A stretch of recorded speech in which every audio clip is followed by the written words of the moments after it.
प्रथम सखा कौन है? उद्धव। भगवान के दूसरे सखा सुदामा। भगवान के तीसरे सखा अर्जुन। ज्यादा बना ही नहीं ठाकुर जी ने। क्यों? संबंध भी ज्यादा, व्यवहार भी ज्यादा, व्यापार भी ज्यादा, विस्तार भी ज्यादा। जितना ज्यादा रहेगा उतनी टेंशन रहेगी। ठाकुर जी बोले वैसे ही कम टेंशन है मुझे, मैं और सखा क्यों बनाऊं? ज्यादा सखा नहीं रखे ठाकुर जी ने। इसलिए भैया ये कोई महापुरुष की वाणी नहीं है, ये महापुरुष की वाणी है, ये आदि पुरुष की वाणी है, ये योगेश्वर कृष्ण की वाणी है। त्यागात शांति अनंतरम। जितना हो सके त्याग करो, जितना हो सके कम रखो। फिर आपने दूसरा प्रश्न किया, क्या हम सभी को अपने जीवन में गुरु बनाना अनिवार्य है? क्या बिना गुरु दक्षिणा नहीं बेटा, उसको दीक्षा बोलते हैं। अगर ये बड़े हो तो सॉरी बेटा बोल दिया हमने। क्या हम सभी को अपने जीवन में गुरु बनाना अनिवार्य है? क्या बिना गुरु दक्षिणा नहीं दीक्षा, क्या बोलना है?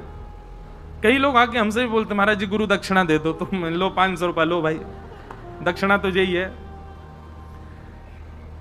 गुरु दीक्षा के ज्ञान एवं भगवत प्राप्ति संभव नहीं है। यदि नहीं तो गुरु बनाने के क्या नियम है एवं गुरु बनाने के पश्चात हमें गुरु के प्रति क्या भाव? अब ये तो पूरी कथा हमारी यही में रह जाए, इतने सारे प्रश्न। देखो, गुरु बनाना जरूरी है, पर हम हर कथा में कहते हैं दीक्षा से पहले दिशा लेना जरूरी है। अगर आपने दिशा ग्रहण नहीं की है तो फिर दीक्षा मतलब एक बात ये समझ लो, दिशा और दीक्षा, दिशा प्रथम स्टेप है। जैसे विवाह करने से पहले जिससे हम विवाह कर रहे हैं उसको जानना बहुत जरूरी है, उसके बारे में पूरी पता करना बहुत जरूरी है। कहीं बिना पता किए ब्याह कर लिया तो फिर बाद में पछताओ। ओहो ये तो बाहरी रूप से देख करके हमको लगा बढ़िया ही होगा, लेकिन यहां के पता चल कुछ भी नहीं है। तो इसलिए पहले ही उसकी जांच कर ली जाए कि हाँ भाई ये काम वाम ठीक करते हैं कि नहीं, इनके घर परिवार में मांस मदिरा तो नहीं बनती, इनके परिवार में कोई गलत काम तो नहीं होता, आदि आदि ये सब बात पहले पूछ ली जाए, उसके बाद में ब्याह किया जाए तो ही नियम है। ऐसे ही दीक्षा से पहले दिशा ग्रहण करो। जिस गुरु के प्रति भाव आ रहा हो कि इनसे हमें दीक्षा लेनी है, उसकी वाणी सुनो, वाणी सुनकर के अपने जीवन में उतारना प्रारंभ करो। और जब मन में ऐसा लगने लगे कि हाँ परिवर्तन हो रहा है, अब हमारे अंदर पूर्ण रूपेण विश्वास जग चुका है कि यही हमारे गुरु हैं, तब दीक्षा ग्रहण करो। अनिवार्य है। क्यों अनिवार्य? अब ये भी सुनो। कई बार वीवीआईपी रिस्ट्रिक्टेड एरिया में प्रवेश नहीं करने दिया जाता। क्यों? वीवीआईपी लोग हैं अंदर, सब थोड़ी जाएंगे। लेकिन आपकी किसी वीवीआई से पहचान हो तो उसको फोन लगा दो, भैया हम बाहर खड़े हैं, अल्लाह पुलिस वाले से बात कराओ, लो भैया बात करो, हाँ द्वार खोलो इनको अंदर आने दो। ठीक वैसे ही वैकुंठ जो है बड़ा वीवीआईपी एरिया है, गोलोक धाम जो है ये वीवीआईपी एरिया है, साकेत धाम वीवीआईपी एरिया, यहां सबको एंट्री नहीं है। लेकिन जो भगवत वार्ता करते हैं, जो वैष्णव भाव में रहते हैं, जो ठाकुर जी की सेवा करते हैं, जो गुरु पदवी पर विराजमान है, उनकी कहीं ना कहीं वहां पहचान है। अगर हम मृत्यु के बाद वहां जाना चाहें तो हमको नहीं जाना दिया जाएगा, लेकिन हम कंठी दिखा करके, अपने शंख चक्र दिखा के, तिलक दिखा के गुरु जी का नाम बोलते हैं, बोले उनके शिष्य हैं, तो द्वार खुल सकता है, भीतर प्रवेश मिल जाएगा। इसलिए गुरु दीक्षा आवश्यक है। समझ में आई बात? लेकिन इसका मतलब यह भी नहीं है कि बिना गुरु दीक्षा के वहां एंट्री नहीं मिलेगी। खुद वीवीआईपी बन जाओ, खुद ही उस लेवल पे पहुंच जाओ, पर फिर भी गुरु सबने जीवन में बनाया। अब हम तो दीक्षा देते नहीं, पर जल्दी देंगे। हम सभी लोग अपने घरों में बार त्योहार एवं कभी कभी अपनी आवश्यकता, अब ये बाद में बताएंगे, बहुत बड़ा है। महाराज जी मेरे आपसे 2 प्रश्न हैं। पहला प्रश्न कि श्रीमद् भागवत के अनुसार कुंती कृष्ण की बुआ थी और कृष्ण जी बहन, हम समझ गए क्या है। आप ये पूछना चाह रहे हैं कि भगवान की बहन है सुभद्रा और भगवान के भैया अर्जुन, तो सुभद्रा जी का ब्याह अर्जुन से कैसे हो गया? वो दोनों तो बहन भाई हुए।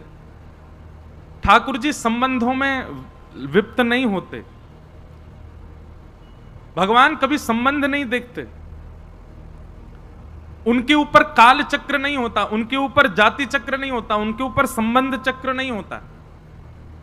इसलिए कई सारी ऐसी लीलाएं हैं ठाकुर जी की, उन पर संशय आपको हो सकता है, ये कैसे हो गया? आज तो ये हो ही नहीं सकता, पॉसिबल ही नहीं है। ठाकुर जी ने कैसे किया?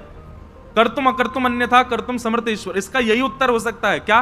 जो कोई नहीं करता वो ठाकुर जी कर देते हैं, और जो सब कोई करता है वो ठाकुर जी नहीं करते हैं। तो उनके ऊपर संबंधों की और जातियों की आदि आदि ये सब जो चक्र हैं जो मानवों के लिए हैं, उसमें ठाकुर जी नहीं है। ऐसे तो एक ही दो ही ब्याह होने, 16,108 ब्याह भी तो कर लिए अकेले ने। प्रश्न तो इस पर भी उठेगा,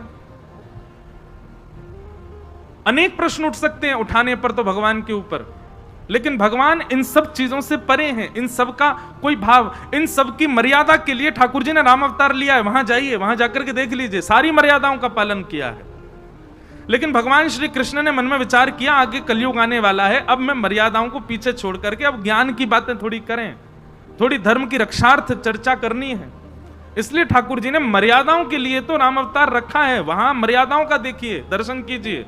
पत्नी के प्रति एक पत्नी व्रती रहे, भाइयों के प्रति कैसा भाव, माता पिता के प्रति कैसा भाव, संसार के प्रति कैसा भाव। लेकिन जब कृष्णावतार प्रारंभ हुआ तब ठाकुर जी के अनेक भावनाएं थी प्रस्तुत करने की, तब मर्यादा को ठाकुर जी ने प्रमुख नहीं माना। लेकिन इसका मतलब यह नहीं कि हम भी ऐसा करें। हमारे लिए ठाकुर जी ने राम अवतार लेकर के मर्यादाओं का पूरा रूप दिखा रखा है कि भाई मर्यादा तो ऐसे ही पालन करनी है। इसलिए हमारे पूज्य पिताजी महाराज कथा में कहते हैं, राम की करनी करो, जो राम जी ने किया वो करो, पर कृष्ण ने जो किया है वो आप कर नहीं सकते। इसलिए कृष्ण ने जो कहा है वो करो। राम जी ने जो किया है वो करो, कृष्ण ने जो कहा है वो करो। क्योंकि कृष्ण की करनी आप कर नहीं सकते, राम जी की करनी आप सब कर सकते हो। राम जी ने ऐसा कुछ किया ही नहीं जो मानव नहीं कर सकता। फिर आपका दूसरा प्रश्न क्या है? सप्तम दिवस के श्रीमद् भागवत में प्रथम से तृतीय दिन तक महाभारत के युद्ध समाप्त हो गया और आज कृष्ण जन्म में, तो कृष्ण का जन्म से पहले